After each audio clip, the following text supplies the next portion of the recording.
میں نے شادی کی رات شوہر کو اپنے قریب نہیں آنے دیا کیونکہ میں کسی اور کو پیار کرتی تھی۔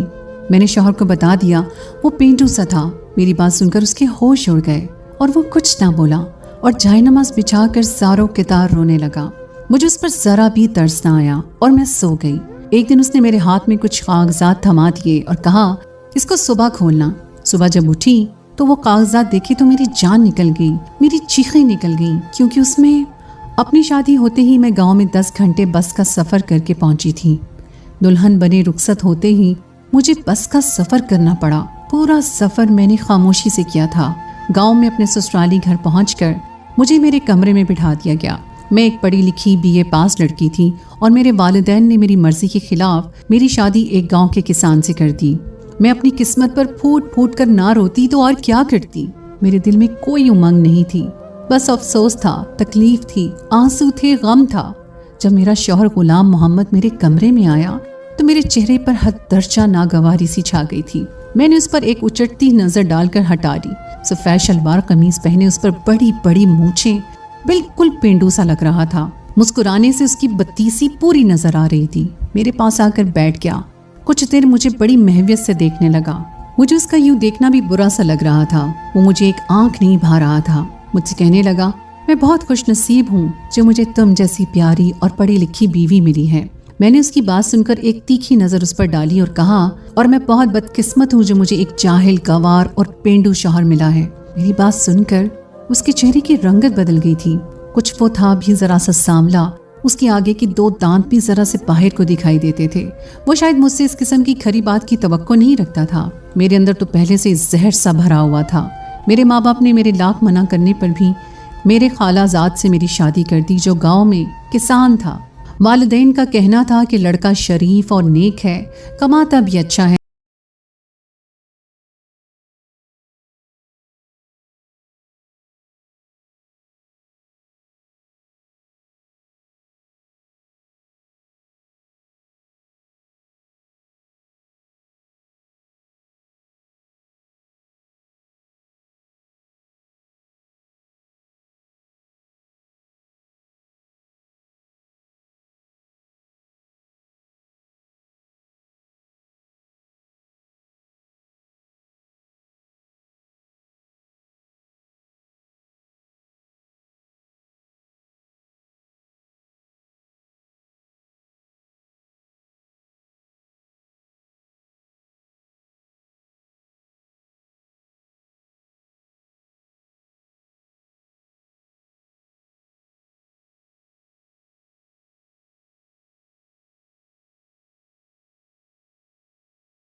میں ایک لڑکے کی محبت میں مبتلا تھی جس سے میری دوستی کالج آتے جاتے بس سٹاپ پر ہوئی تھی۔ وہ یونیورسٹی میں پڑھتا تھا۔ وہیں سے پہلے ہماری نظروں کا تبادلہ ہوا، اس کے بعد فون نمبر دیا۔ باقی کی محبت فون پر پروان چڑھی تھی۔ میں اب بھی اپنی قسمت کو رو رہی تھی۔ جب غلام محمد واش روم سے باہر آیا، آنکھیں متورم سی تھیں، چہرہ پانی سے گیلا تھا، شاید رو کر باہر آیا تھا۔ اس نے مجھ سے نظریں ہٹا لی اور سامنے رکھے جائے نماز کو بچھا کر نماز پڑھنے لگا۔ نوافل کے بعد پھوٹ پھوٹ کر رونے لگا۔ میں اپنے کپڑے تبدیل کرنے واش روم چلی گئی۔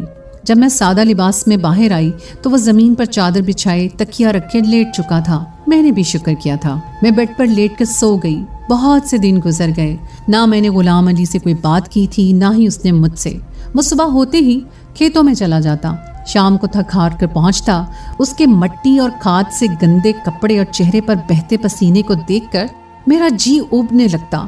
میں اسے بڑی حقارت سے دیکھ کر منہ پھیر لیتی۔ میرے چہرے کی ناگواری بھانپ کر وہ کمرے میں چلا جاتا، نہا دھو کر واپس آتا۔ میری مجبوری تھی کہ سب کے سامنے مجھے اس کے ساتھ کھانا کھانا پڑتا تھا۔ ہمارے سسرال میں یہ رواج تھا کہ میاں بیوی ایک پلیٹ میں کھانا کھائیں۔ غلام محمد کے ساتھ ایک پلیٹ میں کھانا کھانا بھی مجھے ایک بڑی آزمائش لگتا تھا۔ चंद दिन तो मैं आधी रोटी खाकर ही उठ जाती। गुलाम मोहम्मद शायद मेरी नागवारी समझ गया था। मैं पेट भरकर खाना खा सकूं, इसलिए वो आधी रोटी खाकर उठ जाता। मुझे इससे कोई गर्ज नहीं थी कि वो सुबह का गया शाम को लौटता है, भूखा प्यासा गर्मी में अपना खून पसीना एक करके वापस लौटता है, और रोटी भी उसे पेट की नसीब नहीं होती।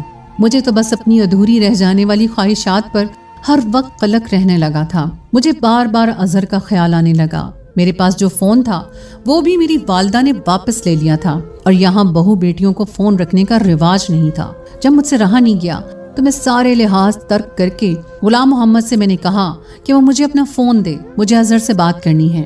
मेरी बात सुनकर वो मुझे ताज्जुब से देखने लगा, लेकिन मेरी बेशर्मी उरूज पर थी। मैंने उसके हाथ से फोन छीनकर अजहर का नंबर मिलाया और बातचीत शुरू कर दी। अजहर भी मेरी वजह से बेहद परेशान था। मैंने उसे रो रो कर खुद पर होने वाली ज्यादती का जिक्र किया जो मेरे वालिदैन ने मुझ पर की थी। गुलाम मोहम्मद की मौजूदगी का भी मुझे कोई पास न था। वो खामोशी से चादर जमीन पर बिछाए लेट गया। मैं काफी देर अजहर से बात करती रही। फिर तो मैंने तमाशा ही पकड़ लिया। रोज मैं गुलाम मोहम्मद से फोन लेती और अजहर से बातें करती। अजहर मुझे अब भी अपनाने को तैयार था। एक बार फोन के सिग्नल बार बार ड्रॉप हो रहे थे। गुलाम मोहम्मद सो चुका था। मैं कमरे से निकलकर सहन में आ गई ताकि मैं अजहर से बात कर सकूं। सहन में हमारे घर कोई नहीं सोता था, सब अपने कमरे में ही थे। मैं सहन में खड़ी होकर अजहर से बात करने लगी, लेकिन यकदम मुझसे किसी ने फोन छीन लिया। मैंने बरजस्ता देखा तो मेरा देवर मुझे गुस्से से देख रहा था। कहने लगा, बेशरम औरत, तुमने क्या गैरत बेच खाई है? शौहर के होते हुए यार पाल रखे हैं। न जाने वो कब से मेरी बातें सुन रहा था। वो जिस कदर बुलंद लहजे में बोल रहा था, आहिस्ता आहिस्ता सब लोग सहन में जमा हो चुके थे।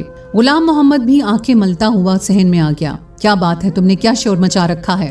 गुलाम मोहम्मद ने मेरे देवर को सख्त लहजे में कहा। मेरे देवर ने सबके सामने मेरी पोल खोल दी। सभी मुझे देखकर हैरान थे। मुझे लगा अब तो मुझे घर से निकाल ही देंगे। अच्छा है, मैं वापस अपने घर लौट जाऊंगी और फिर अजहर से शादी कर लूंगी। लेकिन गुलाम मोहम्मद ने सबके सामने मेरे देवर को झूठा कर दिया। कहने लगा, मुझे अपनी बीवी के किरदार पर भरोसा है। वो अपनी किसी सहेली से बात करती है और मेरी इजाजत से करती है।